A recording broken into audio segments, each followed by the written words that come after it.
OKDHS is looking to hire more bilingual case managers. The state is seeking a Supreme Court order to unblock federal family planning money, and a nearly century-old Fort Sill Indian School relic has been recovered from a creek.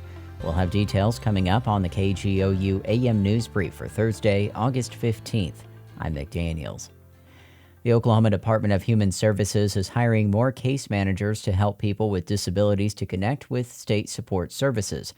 And as State Capitol reporter Lionel Ramos reports, while anyone qualified is welcome to apply, the agency especially needs more case managers who speak Spanish. As the Developmental Disabilities Services Division of the state DHS chips away at a 13-year wait list for its services, the agency is working to hire more case managers to help Oklahomans with disabilities connect with state support programs. The agency is especially interested in hiring case managers who can help serve the increased number of Spanish-speaking Oklahomans applying for services across the state. The agency is hosting 2 in-person hiring events in late August. One will be at the Workforce Community Hope Center in Oklahoma City, and the other at the Human Services Department office building in Tulsa. In Oklahoma City, I'm Lionel Ramos. The state is seeking an order from the U.S. Supreme Court to stop the Biden administration from denying the federal family planning money it lost last year when it refused to provide counseling to pregnant people on all options, including abortion.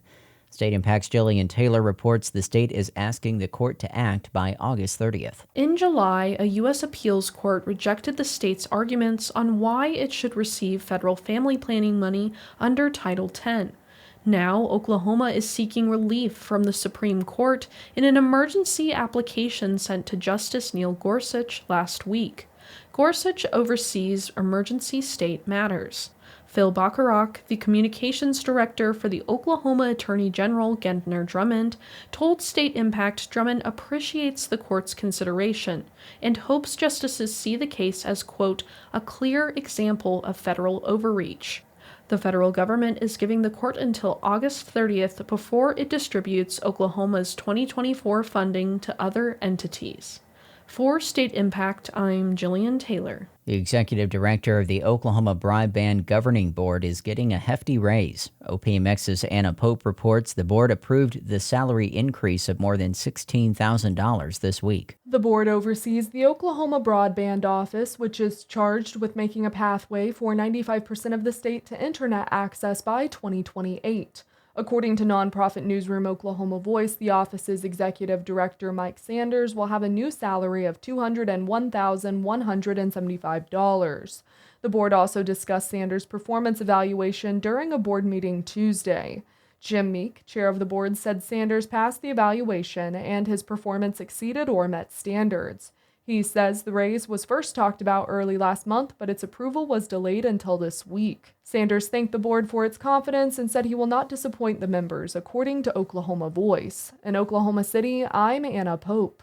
Efforts are underway to restore a Fort Sill Indian School relic in southwest Oklahoma. OPMX's Sarah Lisi has more on the recently recovered sign that's more than 90 years old. At the entrance of the Fort Sill Indian School, miles outside of Lawton, stood a stone arch that read, Kiowa Indian Hospital, Fort Sill Indian School. The sign stood tall for more than 20 years, but disappeared after a large truck hit it in 1958. Yolanda Ramos works on an intertribal land use committee for the Kiowa, Comanche, and Apache nations. She says she learned the sign was in East Cache Creek about a year ago and took action. Last week, she led a team to remove the sign from the creek. Now it's being restored and will one day return to the abandoned Fort Sill campus. Ramos says preserving the sign is a way of honoring the school's former students and their experiences.